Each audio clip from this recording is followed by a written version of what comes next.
Welcome, Bears fans, to another episode of the Picks for Polls podcast presented by the Bear Report and Blue Wire Pods. My name is Andrew Freeman, and of course, happy to be joined by my co-host, Usayd Koshul. We are recording this episode on a Wednesday here, November 16th, as we are about a week away from Thanksgiving, and there's a lot to there's a lot to be thankful for these days as Bears fans, as you know, the wins aren't really coming for this team, but dang it, the Bears do have a quarterback here, and that is really exciting to see as we record this episode following the Bears' loss to the Detroit Lions on Sunday. But before we get into everything that we have today, Usayd, how you doing today, man? Yeah, I'm doing well. I'm excited, like you said. I mean, Bears football is always fun to watch for me, but it's certainly more exciting now that there's a quarterback in place, or I guess you have to hope that, it's backwards, right, for the Bears, because it's like, the question's always been, well, they don't have the quarterback, but they've semi got the offensive core around the quarterback. And now it's like they have the quarterback, but the offensive core around that quarterback isn't necessarily like mind blowing by any means, because there's still a lot of work to be done. But overall, I'm doing well. And yeah, just excited to see Justin Fields progress the way he has. Yeah, Justin Fields, he's been on an absolute tear the last month or so of the season. I think it really started in that Patriots game when he really started to get going. There were some flashes here and there before that. Like the Vikings game was pretty solid. But up until that point, he's kind of struggled throughout this year. But it feels like they really have unlocked something since that Patriots game. And this offense has been really humming since then. I think they've been one of the most efficient offenses in football over the last month or so. And a lot of that has happened on the ground for this team. Just the ability for this team to just rack up yards on the ground. And Justin Fields, I mean, we saw it once again. He had that incredible performance against the Dolphins where he ran for 178 yards on the ground, just doing incredibly special stuff there. And then he follows it up in this Lions game where once again, you just see that athletic ability to make plays in space and the speed and the explosiveness. It's just really exciting to see to have a quarterback like this that we just haven't seen this as Bears fans. So it's been really fun to see Justin Fields progressing. But like you said, I mean, it just makes watching this team, even though they're not good and there are clearly holes all over this roster, it's the opposite of where we've been before, where we feel like, if only we could find a quarterback here, we have all these other pieces to surround a future guy with talent, and hopefully it works out. Now it's in this case where I think Bears fans are starting to come around to the fact that, the Bears have a quarterback in place, and now it's about finding those pieces around him. And I think that starts in the passing game. We saw it again in this Lions game, how the passing game is not very good. So, I mean, let's just break down what we're doing for this episode before we get into that, you said. Obviously, we're going to talk about some Bears needs, following this last month or so of football to kind of discuss heading into this draft. And there are some draft storylines that we need to cover as well. We look at some of the quarterbacks in this draft class and how they're progressing, some wide receiver talk as well. But let's get into some Bears-centric storylines, starting with this offense here, because, this passing offense, we've talked about it, constantly throughout through this offseason to early in the season as the season has progressed here. But while Justin Fields has played really well over the last month or so, it's definitely the case that this passing offense needs a lot of work. And, it's at every level here in terms of the pass blocking. They need better pass protection in front of Justin Fields, to the wide receivers, to backside the backfield being weapons in the passing game, maybe more dynamic tight ends, even though Kmet is starting to come around as a receiving threat for this team.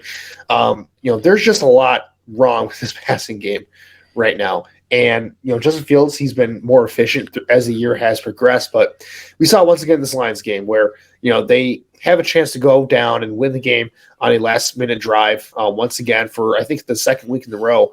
We look at this Lions game and the Dolphins game the week prior, and the passing game just not able to get it done. Like, they still haven't found a way to integrate Chase Claypool. Darnell Mooney has been good. Yeah, it's pretty dang good so far, but still not showing up in these big crucial moments as the guy, the number one passing option for this team so far. And we've seen some things from Cole Kmet, but more consistent over the last month or so. But we'll kind of get into it how that may be a little bit of fool's gold there in terms of his success so far. So weapons still an issue for this passing game. What are your kind of takeaways from what we've seen from this passing offense so far? I mean, it's certainly a lot to take in, right? You kind of start off the year with Darnell Mooney as literally the only threat. You've got a guy in Byron Pringle, Equanimous St. Brown, and Dante Pettis. Byron Pringle, who, by the way, has been the most disappointing player on the Bears offense this year, and I would argue even more so, the second most disappointing free agent signing outside of Lucas Patrick, which, again, we'll talk about all these free agents when we do our kind of off-season evaluations come January. But ultimately, I just think, the problem with this passing offense is this, right, is the Bears are averaging right now 128.1 passing yards a game. The NFL average is 221, right? So the Bears are about 93 yards behind where the rest of the NFL is at. And it's an issue because you can't always rely on Justin to be able to run the ball, right? And I honestly think you look at it, right? The Bears' numbers on offense are pretty skewed, right? Even the rushing numbers are so skewed because it's almost like how much are the running backs actually running the football? And then how much is Justin Fields running the football, right? So you're in this whole conundrum of people are under the impression the Bears have an offense because they're scoring 30 something a game, which for this franchise is, let's just be completely honest, scoring 30 in a game for 3 or 4 straight weeks is a foreign concept to the Bears organization. But the reality is that, you have to get the passing offense kind of dialed up here. And if anything, these losses are going to keep piling up. You've got the Bills, Eagles, as well as the Vikings on the schedule at some point. You know what? The Packers had a surprise win this past week, so you can't really rule Aaron Rodgers out. Plus, Aaron Rodgers always does good against the Bears anyway, and then you've got the Jets as well as the Falcons and Lions a couple times, right? So the only real justification the Bears have at this point is just let Justin be aggressive and sling it downfield. Why? Because the organization's sending a very clear message right now. They don't care about 2022 behind the scenes. They legitimately care about 2023. And if the real evaluation year for Justin is 2023, then you know what? You as a coaching staff need to go ahead and let him just kind of do his thing. If he makes a mistake, fine, but just let him air the ball out. Why? Because we saw when he was at Ohio State and he had the 2 deep threats in Garrett Wilson and Chris Olave, that passing offense was one of the best in the college football, right? Now, I'm not saying that is going to be the case here in the NFL, but what was the point of trading for a guy like Chase Claypool if he was only going to have, 2 targets and 1 reception for 8 yards in week 10, right? And even that, I thought the first week Chase Claypool was here with the Bears in that Miami game, like he did far better in terms of getting involved in the passing game. So the Bears need to get this aerial attack going because it's just the way that the modern NFL works. And, just because Claypool and Mooney are your 1 and 2 guys now doesn't take away from the fact that you still need a third receiver to really round out this core. Yeah, I mean, it's the conversation we've had all year long where, they need to start stacking some weapons on this offense to make it work. It's a tough conversation we have because a lot of what they're doing right now, I like because they are starting to better, play to Justin Fields' strength as a player, both as, using his athleticism as a runner, but also as a passer. They're doing a lot more play action stuff to kind of keep him comfortable, a lot more full field reads and progression reads instead of, pick a side reach, which he kind of struggles with at this time. So they're doing a lot of things that I actually like. But I mean, I agree with you to an extent where you want to see them air it out a little bit more. Just selfishly, you want to see Justin Fields put the ball in the air a little bit, and I think that's going to come in time once they start to really get some of these guys more established in the offense. Like I understand why Chase Claypool maybe isn't as big of a factor right now because it's the second week of the team. They tried to force feed him a little bit last week to kind of just get him in a little bit of a rhythm, but I mean. It's tough for me to really criticize what Luke Getsey's doing because, I was hard on him early in the year for a lot of the conservative play calling that he had. But, and again, that's still some of it that is still there. Like you look at the second half, once the Bears got out 2 scores, like I thought Luke Getsy got really conservative with his play calling, a lot of run, pass type of stuff, which I'm just not particularly a fan of. And running the game, running the ball to, kill some clock and, win the game in that way is fine.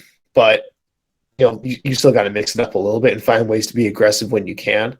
And I still think Luke Getsy's kind of finding that balance. But I mean, with that said, he's getting 30 points a game from this group with, a bad offensive line and an even worse receiving core. So I can't really blame him too much or fault him too much because he is having a lot of success with this offense and doing so in a way that is, helping to elevate Justin Fields and, showcase his strengths a little bit. So there are some good things there, I will say. And one good thing that's kind of happened as a result of this is that we're starting to see Cole Kmet become more involved in the passing game. It's been a while since we've really seen that happen. Over the first month or so of the season, like Cole Kmet, it looked like it was another year where he was just going to be kind of a non-factor in this passing offense. And over the last 3 games or so, he's really come on strong. He has 5 touchdowns in the last 3 games. We know what he does in terms of contributing as a blocker, both in pass protection and in the run game. Like nothing spectacular there, but pretty solid overall. And we saw it in this one. 2 touchdowns in this last game against the Lions. Now, I will say a caveat to this is that I think the stats are going to look a little bit better than what Cole Kmet actually is as a player at this point. Like Cole Kmet, like my opinion of him as a player still hasn't really changed all that much based off of his recent success. Like, he's still the same guy I've always seen him as. Like, he's a solid, low-level starting caliber tight end in the NFL who can contribute as a blocker and be pretty solid there and be a nice, like, complementary option in the passing game, but not really someone who really moves a needle or anything like that. But again, you look at his touchdowns, like all of his touchdowns have basically been he was left wide open in the flat, or he was schemed wide open, or there was a coverage bust, basically. Like none of it involves like him like beating coverage one-on-one or making a crazy play after the catch to break a bunch of tackles or do something explosive. Like, again, it's all stuff where he's getting schemed up very well by Getsy, or the defense is put in conflicts where they have to choose between him or, stopping a rushing threat like Justin Fields where, he's doing those scrape blockings where he's faking like he's blocking, then he slips it, and then he's in the end zone. Like, it's nothing like crazy impressive, but it's still nice to see Cole. I will say it's still nice to see him get involved like this in the offense. And it's good for him because, like I've given him a lot of crap, before because I didn't like the pick at the time. I think he's been pretty much what I thought he was coming out of Notre Dame. But, it raises an interesting question because we talked about the Bears needing to add some more explosiveness at the tight end position going into next year. And I wonder if that's still a need for this team because, clearly this offense is able to, utilize tight ends in ways that, gets them open without having to really rely on them as, receivers and route runners and technicians and whatnot. And we've seen it before, like Ryan Griffin has had some success this year getting open. We've seen Cole Kmet get open in this offense. And, going back to Luke Getsy's days in Green Bay, like Robert Tonyan, I wouldn't say is a spectacular talent in his own right, but he had 13 touchdowns one year. So, this is an offense that, is really tight end friendly in terms of helping them out in the passing game to be productive here. So it raises the question, like, this is a talented tight end class coming up. Do we still see tight end as a big need going forward? What are your thoughts on that? I would say 110% absolutely you address the tight end position, right? And I'm not going to sit here and diminish Cole's play over the last couple weeks just because if we're being honest, right? He's had 5 touchdowns in the last 2 games, and effectively he has been the most consistent playmaker the Bears have had on offense, right? Even better than some of the wide receivers. But ultimately, the bigger story here is this, right? Is that you look at some of the best teams in the NFL and they have that kind of primary tight end. And then on top of it, they've got a solid second or third option, right? So you look at the Chiefs, for example. Well, they've got Travis Kelce, we all know. And I believe you've got Noah Gray, who's the tight end too, who's a very solid, underrated tight end.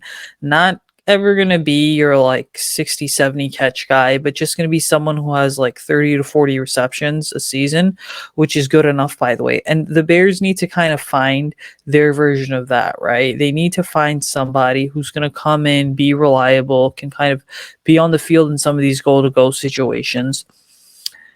And then on top of that, it's just all about adding that depth, right? You look at Ryan Griffin should not be here next year. None of the undrafted guys like Trayvon Wesco have even remotely impressed. And so by all means, if the opportunity is there for a guy like Iowa Sam Laporta, put him in a Bears uniform, you 110% go ahead and take it. Now, with that said, I think there's a slight caveat that exists. If Darnell Washington, the tight end from Georgia, is there on the board, who I think he's going to be a late first round, early second round pick, do you pull the trigger on Darnell Washington? Yeah, I could see it happening. Now, people would argue like that's more of a want than necessarily a need. But I think that Darnell Washington's so freakishly athletic and just so well rounded that he's too good of a player to pass up on, because he's the type of tight end you plug into your offense day one and say, you know what, we know we're going to get a consistent amount of production from you. But to go back to the original question, yeah, you need to add a tight end, whether or not you believe in Cole Kmet. Yeah, I think that's certainly reasonable. Like, you can never have too much depth at that position. And, it's one of the things where we talked about it, like you want to stack talent at these, receiving positions. And like I said, like there are a lot of talented tight ends coming into this class. Like Michael Mayer is, going to be the guy that profiles this class. You bring up Washington as the guy from Georgia who is just a freakishly talented player who kind of fits that inline mold of, this guy's huge. He's about 6'7", 280, but runs really fast in a straight line and, has that physicality to where he can be, another guy who contribute as a blocker and as a receiver who I think could do well in this offense here. But yeah, I mean, there are some other guys here that, have some intrigue to them, like Cameron Latu from Alabama's got some talent. Tucker Kraft out of South Dakota State has been someone who's risen up boards a little bit. Dalton Kincaid from Utah. So it's definitely an intriguing tight end class. So if you want to add a guy to this group to play alongside Cole Kmet, because at this point, like, even though, like, I'm still not the biggest Cole Kmet guy in the world, and it says a lot for me to say this, but I think it is more likely than not that Cole Kmet is going to get an extension with the Bears at this point, just because I think this new regime really likes what he brings to the table, both on the field and as a presence in the locker room. And again, he's a good fit for what they want to do. They want guys that can block. They want guys that are not afraid to contribute in that aspect of the game. And I think Luke Getsy knows that he can find ways to scheme up Kmet, to scheme around his shortcomings as a player. And we're starting to see the results really come to fruition here. Like, Cole Kmet's looked pretty good these last few weeks. So I'm not going to discount that whatsoever, even though, again, my opinion on him hasn't fully changed too much. But one opinion that, definitely has not changed for me, if we look at the other side of the ball for this Bears, has been this defensive line. And, oh, brother, like this, it's been rough to watch this defensive line play over the last few weeks because, they showed some flashes early on in the year, but they after trading away Robert Quinn, and even though they've seen some young guys get some playing time here with Dominique Robinson getting more time, Travis Gibson getting more extended time, and in the interior you bring in a guy like Justin Jones to kind of contribute at that 3-tech spot. This defensive line has been booty cheeks all year long, and it was another case of that in this last game. Like, the Bears were able to get 2 sacks on a couple of blitzes by Jack Sanborn in this one, but pressure is not there for Jared Goff. And while the Detroit Lions offensive line is pretty stout on paper, they've actually been one of the worst pass protecting offensive lines in football this year. And so, Jared Goff is a quarterback that really struggles under pressure. And see him just stand back there all day against this defensive line was really frustrating because, if you just get a hint of pressure on him, he's gonna melt down. And that did not happen throughout this game. It just goes to show that this Bears defensive line has a long ways to go.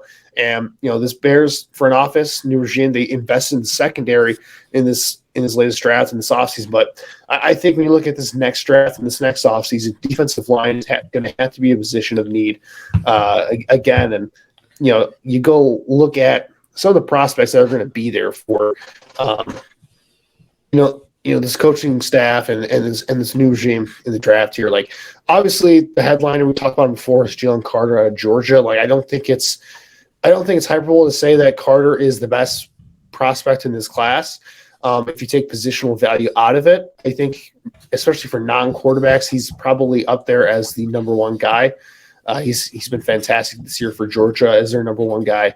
And then Brian Breezy out of Clemson has been another name that has really stood out as well. So there are a couple of guys at the top of this draft class that get you excited, but this defensive line class in general is a pretty strong class, or at least it's projecting to be a pretty strong class. So the Bears have an opportunity here to really strike gold with this interior class, and the edge class is not too far behind either. Like, I think if you're looking for interior defensive line and edge right now, like, both of those positions are really strong in this year's draft. And I mean, we can go down the names here, but yeah, there's just a lot of exciting talent that I'm really looking forward to studying once we get to the offseason, because with the limited work that I've done so far, like, there's a lot of good players here for the Bears to choose from if that's a position they want to really target in next year's draft.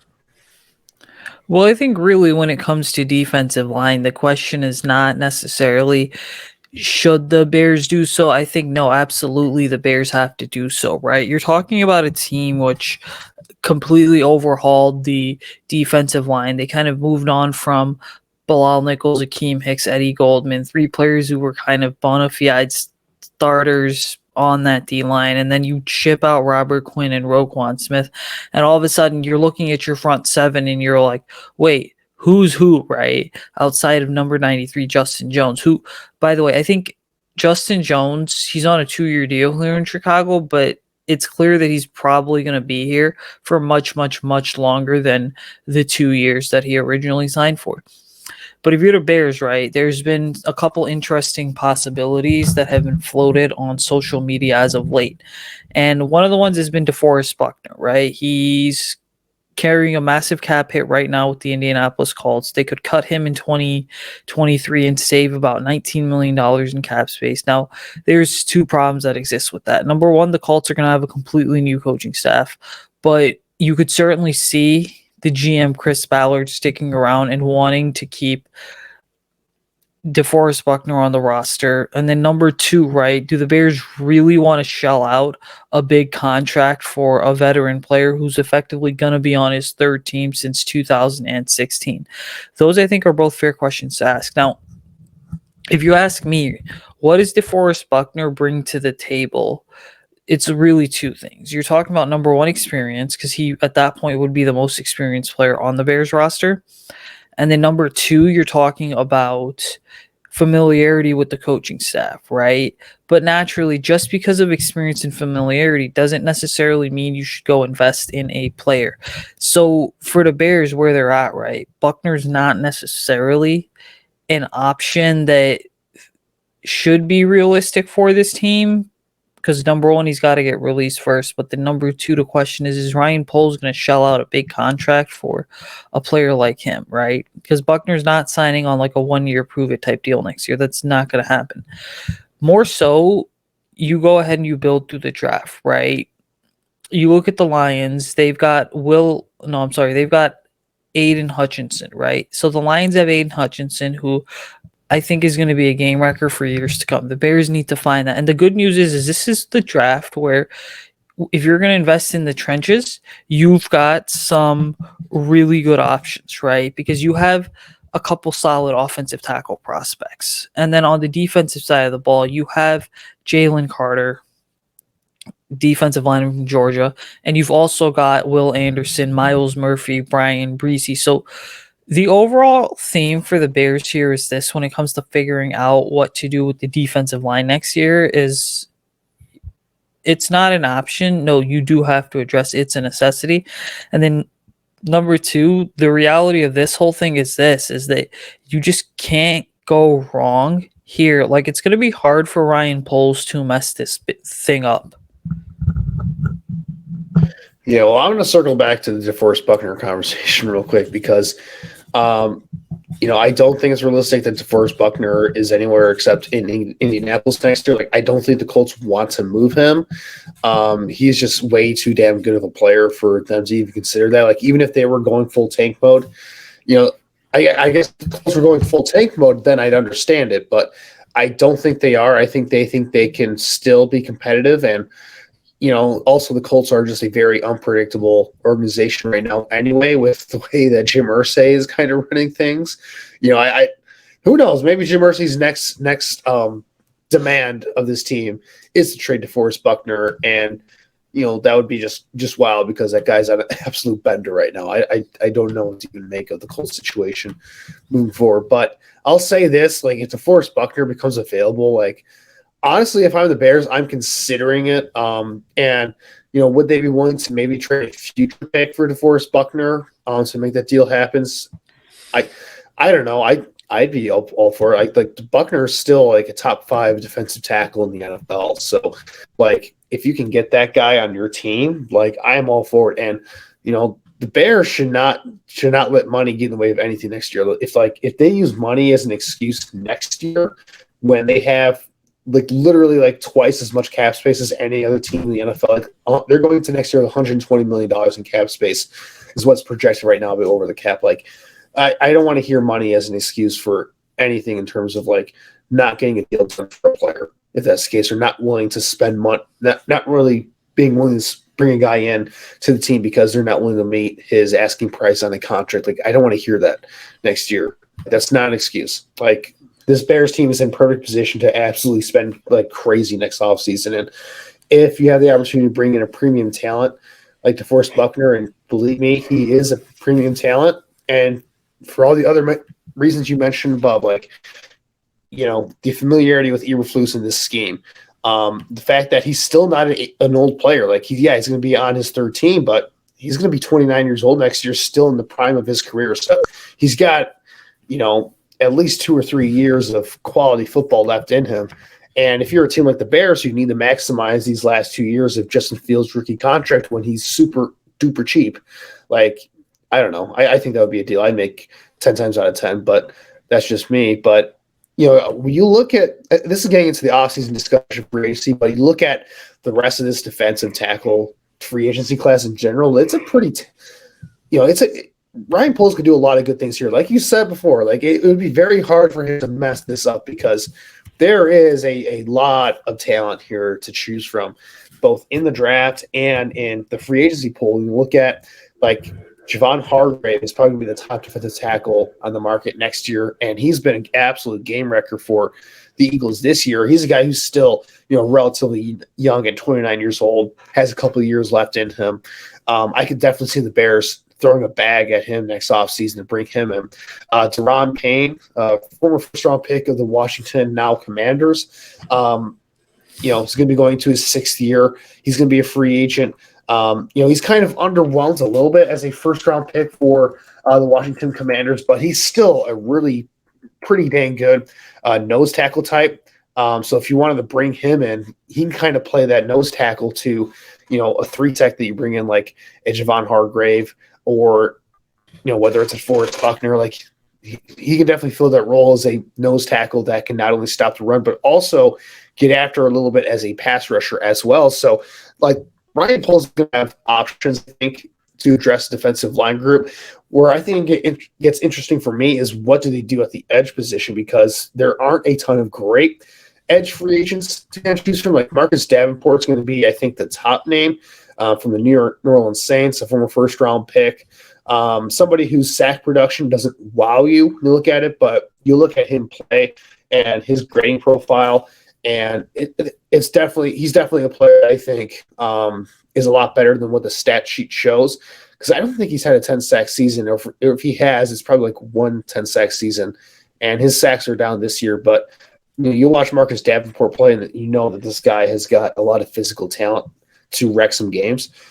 But I go to the draft again. Like, will Anderson be available for them? I don't know. Probably not. I think he goes top 3 at this rate.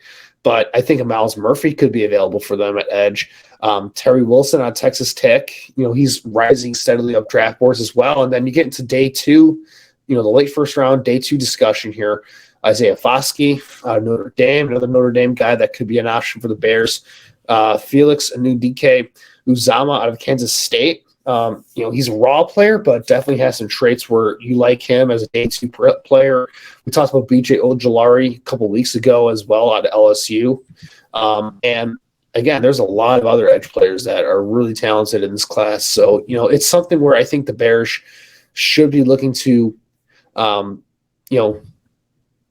emphasize here is both in free agency and the draft. And then defensive tackle, I think even if they do sign some of these guys that we talked about, I wouldn't mind them still spending a high pick on defensive tackle anyway, because, I kind of I look at the Philadelphia Eagles in the way that they built their team over the last few years under Howie Roseman, and their emphasis on the trenches on both sides of the ball, really, with their high draft picks. And, even when defensive tackle or defensive end has not been a need for them, they've still been willing to pick those guys really, really high in the draft because they understand the importance of that position. They understand the importance of depth at that position. And, it just gives them a ton of flexibility to where, that strength is always going to be a strength for them in the trenches.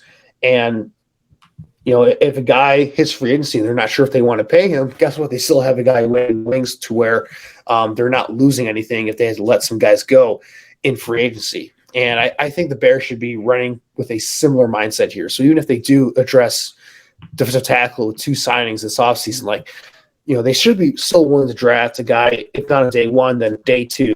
And I think, some guys on day 2 that could be interesting for the Bears if we're just projecting this out, really way too early in the process. But Kalisha Cansey out of Pittsburgh is a name that I think could be interesting as kind of that situational 3-tech guy.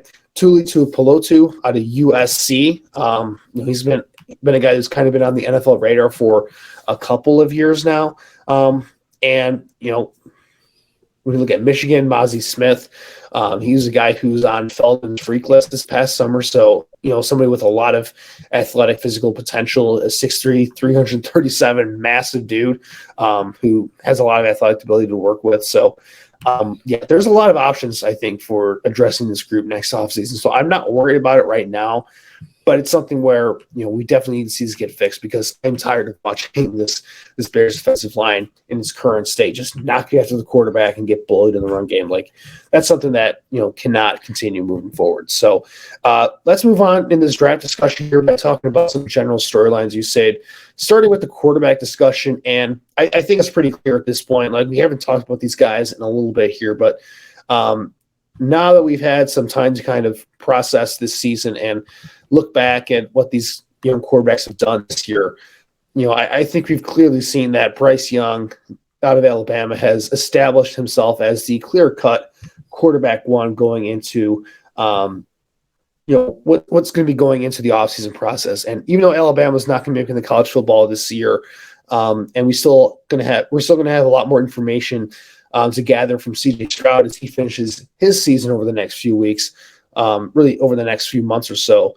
I don't know. CJ Stroud was both of our guys, I think, going into the season as the number 1 quarterback. But at this point, Bryce Young's been so good and so consistent so far this year.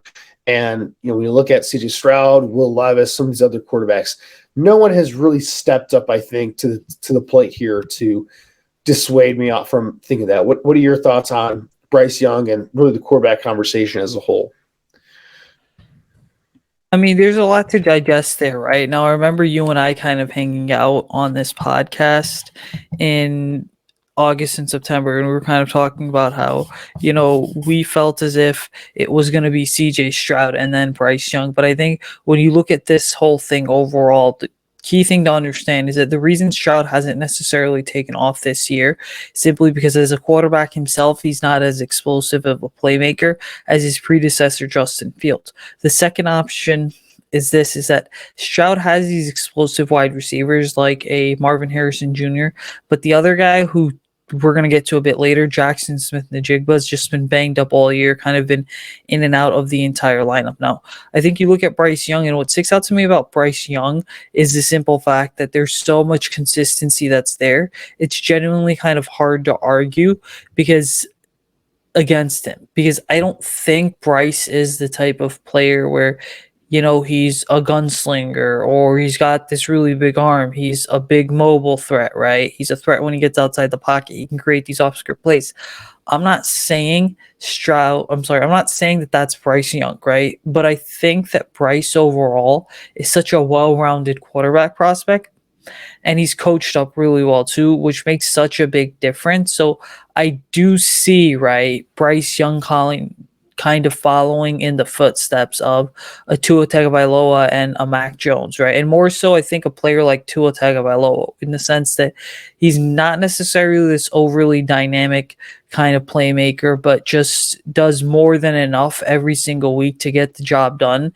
And the ceiling there is unlimited. And if you were to ask me to rank these Alabama quarterbacks, right, between a Mac Jones, Tua Tagovailoa, and Bryce Young, all of whom have been drafted within the last basically 3 or 4 seasons, right? I would tell you that it goes Tua and then Bryce Young and then Mac Jones. And yeah, I do believe Bryce has a chance, or Bryce coming out of college was better than Mac Jones coming out of college. Yeah, it's interesting to see Alabama turn into a quarterback factory really over the last few years. Like even Jalen Hurts, going back to his time at Alabama before transferring to Oklahoma, he was there before Tua got there. And then, Tua, seeing what he's been doing this year, I think he's been, proof that if you put, the correct support around a young quarterback that they can develop and have success, even if they've had early career struggles. And, Mac Jones has been an example of the opposite, where if you take away that infrastructure that led him to be successful, you could see regression, and we've seen that from Mac Jones. But Bryce Young, where I think he stands out compared to those three, especially Jalen Hurts coming out of college, and especially with Tua and Mac, is Bryce Young has that that ability to be that creator that we're all looking for from the quarterback position now, because it's just the way it is now, where the day of the pocket passer, I think, is over unless you have, an elite processor. And, when you look at guys like, veterans like Tom Brady, Aaron Rodgers, who's more than just a pocket passer, but we get the point here. He's been around. He's been doing this for a long time. But, Tom Brady, Matt Ryan, the days of Phillip Rivers, are kind of over. And look at it now, like, Jared Goff had some success early on, but flamed out. Mac Jones had some success early on, but he's been struggling. And you just go down the line of all these pocket passers, and it's just all the top quarterbacks now are guys that have that creative ability to do stuff outside of structure, or when they're pressured and a play breaks down and they have to make a play, they have the ability to improvise and go do that. And Bryce Young has that. And the only knock on him is that his size, he's an undersized dude. His arm isn't the strongest. Like, he doesn't have a bad arm or a noodle arm or anything like that. Like, he's got a good arm, but it's not the strongest, I would say, compared to some of these other top prospects coming out in recent years. But he just has that it factor for when the game is on the line and he needs to go out there and make a play. He has that ability to just shut up and go make a play. And we've seen that multiple times throughout his career. And what's interesting is the way he's been carrying this Alabama offense, which it's funny to say, because you look at these other past Alabama quarterbacks like Tua and Mac especially, it felt more like they were a product of the machine around them as opposed to they were carrying the machine. And with Bryce Young, like this Alabama team is definitely not the same that it has been in recent years, especially on the offensive side of the ball. Talent-wise, but what he's been doing in terms of masking what's been a pretty bad offensive line there in Alabama, and getting the most out of the receivers that are good, but definitely not. He definitely doesn't have Jerry Jeudy anymore, or Jameson Williams, or Henry Ruggs, or any of these really talented pass catchers. He doesn't have that. So for him to do what he's doing has really been impressive. And you compare that to CJ Stroud, who is in a bit more of an ideal situation at Ohio State, where he has a really good offensive line. He has dynamic wide receivers to work with here. And it often feels, more often than not, that CJ Stroud is kind of leaving meat on the bone, so to speak. And he doesn't have that ability, I think, right now to create outside of structure or that natural ability to do that.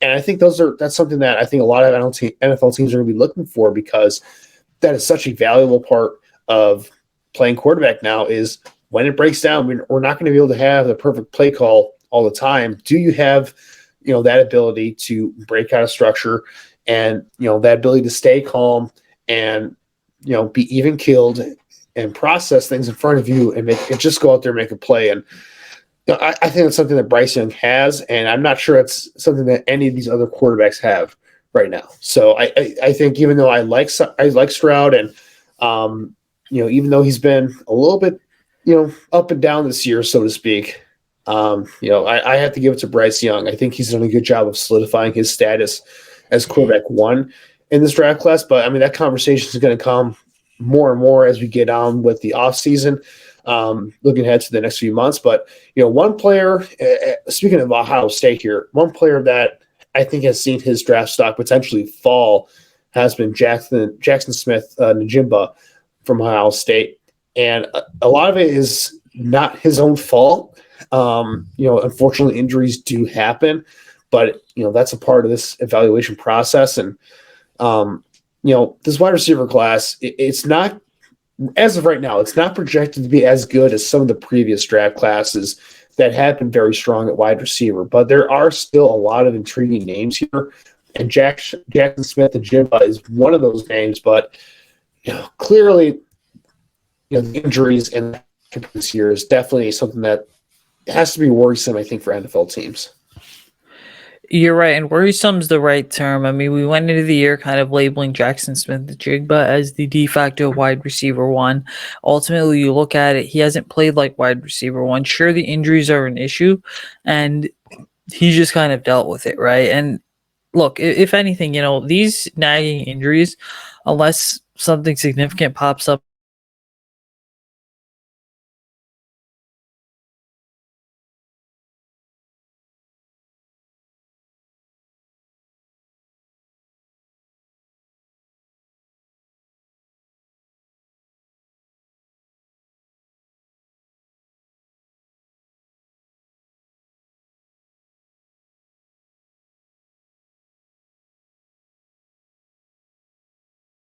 injuries and filled with all these injuries, yeah, but at the end of the day, he's still got more than enough on tape to prove, like, yeah, I can be a day one pick. Yeah, I think the talent is definitely it's definitely still there. And it's just, maybe it's one of those things where it's recency bias and we just haven't seen it in a little bit. But yeah, I think it's one of the situation that we have to monitor, because it's also possible that Njigba might just stay at school this next upcoming year. I don't know. I'm not in his inner circle. I don't know what he's thinking at this point, but yeah, it's one of those things where it's been a disappointing season for him. And, hopefully it's something where once we get to the pre-draft process, and if he does declare, that we can see him bounce back a little bit and, put himself back in the discussion of being that wide receiver one. Because right now, what Quentin Johnston's done at TCU, and when you look at, Jordan Addison out of USC, like, there are some wide receivers that have definitely put their names in the running for being the top wide receiver taken. So it's just one of those things where there's a lot of competition at the top there for some of those, who's going to be the first wide receiver off the board.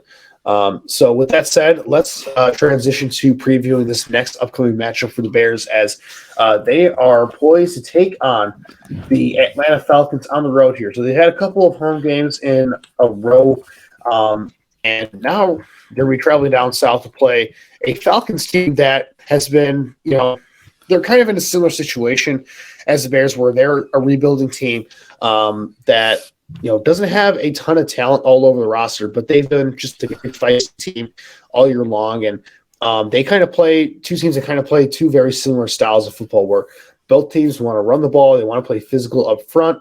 They have mobile quarterbacks that they're going to use in the rushing game as an extension of what they can do with their running backs there. And, they're just two teams that have been in a lot of close games so far this year. And I think the Falcons are a little bit ahead of the Bears in terms of the overall construction of the roster. I think there's a little bit more talent for the Falcons right now. But when you have a quarterback like Justin Fields, who, with the way that he's played over the last month, has been a little bit of an equalizer from that standpoint, it definitely creates a situation where this is an intriguing matchup, I think. So, when you're looking at both sides of the ball here, Usayd, what are some of your main storylines for the offensive side of the ball and the defensive side of the ball? Well, I think for the offensive side of the ball, really what you're watching is, can the Bears actually do anything to go ahead and get the passing game going, right? And I say that simply because you have a team that is trying to find an identity, but unfortunately, they've got an identity in the running game, not necessarily in the passing game. And the strength, I think, of Justin Fields that no one wants to talk about is that he can hit, any throw on the field in any spot. Now, what I think also matters is this on the offensive side of the ball is what O-line combination you're going to roll out. You're talking about a team that's pretty much in the first 10 weeks of the season had 7 different offensive line combinations. For the Bears, what that means is, can they just find that consistent offensive line? Because if we're looking up front at that starting 5, hey, no one except Tevin Jenkins should be guaranteed a starting spot in 2023. Yeah, I mean, I'm interested to see their starting 5 this week as well. Like, I think it's possible that Riley Reif has won the starting job at right tackle over Larry Borum. This is something that I think, we kind of expected all along, but, now that we're kind of seeing it, that might be something that plays out, but who knows? Maybe Larry Borum takes the starting spot back. Like, we'll see. But, Tevin Jenkins' health is definitely something to monitor. But like you said, I mean, this offensive line, they're not going to have the toughest task, though. Like, the Falcons' pass rush isn't great. Like, they have Grady Jarrett in the interior. He's still getting it done despite being a little bit up there in age right now, or at least, he's starting to get a little bit older in his career. He's still a guy who's relatively, young in his prime, but, still has had a lot of years on him. Been in the league for a while now. But he's still playing at a high level. They drafted Arnold Ebiketie in the second round of last year's draft, and he's had some flashes as a rookie pass rusher.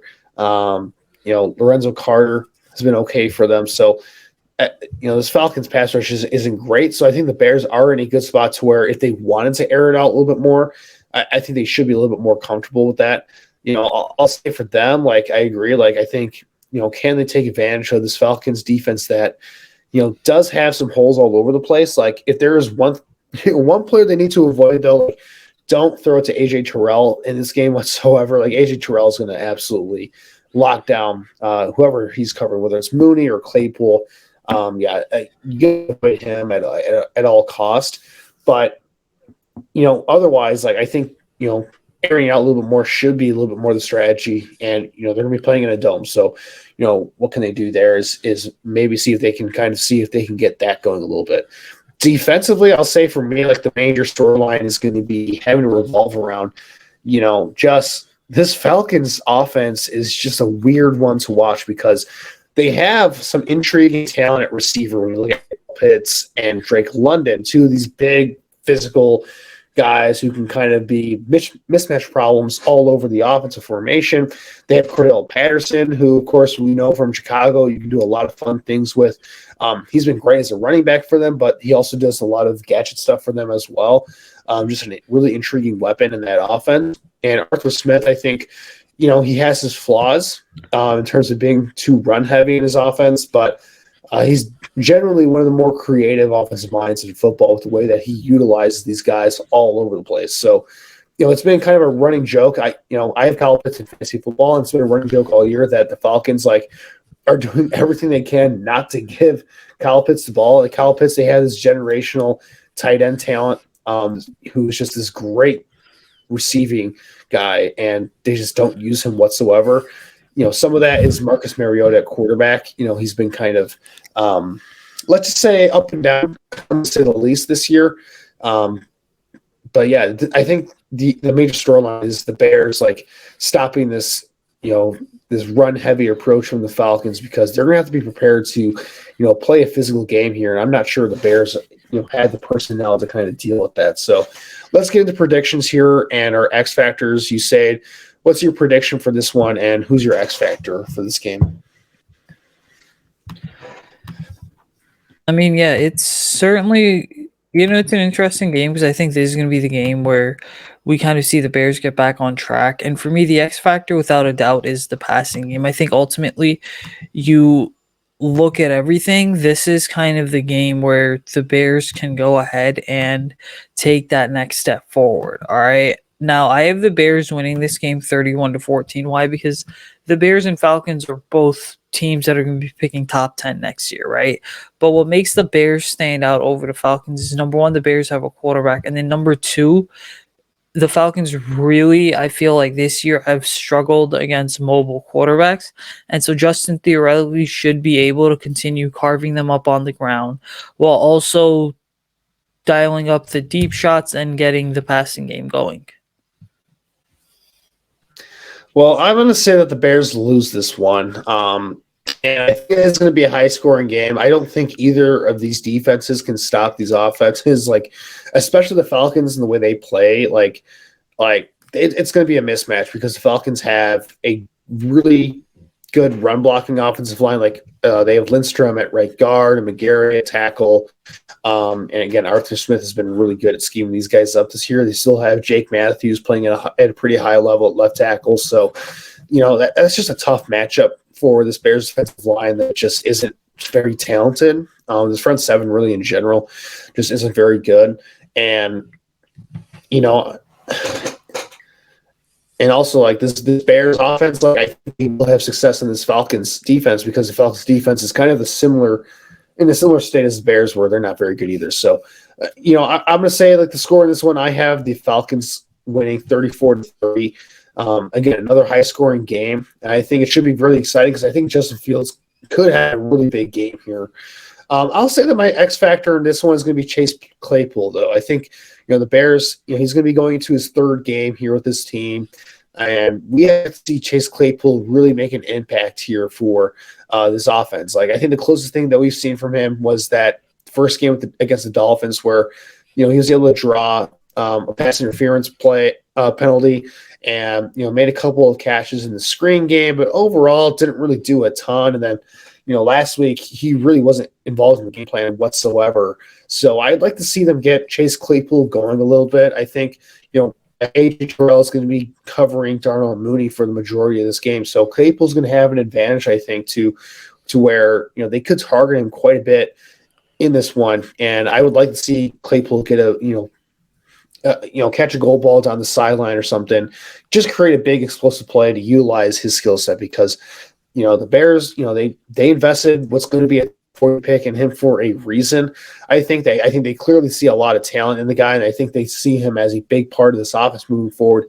Now we just have to see that actually play out on the football field. And again, it's going to take some time, but yeah, I think we need to see a big game from Chase Claypool coming up here. So without further ado, that's going to wrap it up for us here at the Picks for Polls podcast. Make sure for all of our listeners out there to rate, review, and subscribe to us on all podcasting platforms at the Blue Wire. And for those wanting to follow us on social media, make sure to follow us on Twitter at Picks for Polls, where you'll be getting some updates from us when it comes to college football and scouting and all that fun stuff. As for you, Usayd, where can our listeners follow you and find your work? Yeah, guys, you can follow me on Twitter at Usayd Koshul. Check out my work on the Bear Report. I drop articles right after every game. I've got an NFC North recap that comes out Monday or Tuesday, and then I also go ahead and have stories out on Thursday or Fridays. Yeah, absolutely. Make sure to give Usayd a follow there and check out his work at the Bear Report. As for me, you can follow me on Twitter at AJ Freeman25. You can find my work at the Bear Report as well. Gearing up for another edition of the Track in the Trenches series. So looking at what the Bears did against the Detroit Lions from pass protection and a pass rushing standpoint. So it's one of my favorite things to do here. Also keep an eye out for Bear Report film review coming up soon. Planning on getting something done around Thanksgiving. So going to be looking at Justin Fields and what he's done this year. Finally able to find some time to work on that. It's been a crazy schedule for me, but with the holidays coming around, able to find some time to, put together something for you guys there. So definitely keep an eye out for that. But with that said, once again, that's going to wrap it up for us here. And for all of our Bears fans out there that are traveling to Atlanta, have a safe trip and definitely have some fun there at that stadium. And for all of us here that are going to be watching at home, everyone have a safe and healthy weekend, and go Bears. It's going to be a big week for them as they go down to Atlanta for a road game here. So without further ado, bear down.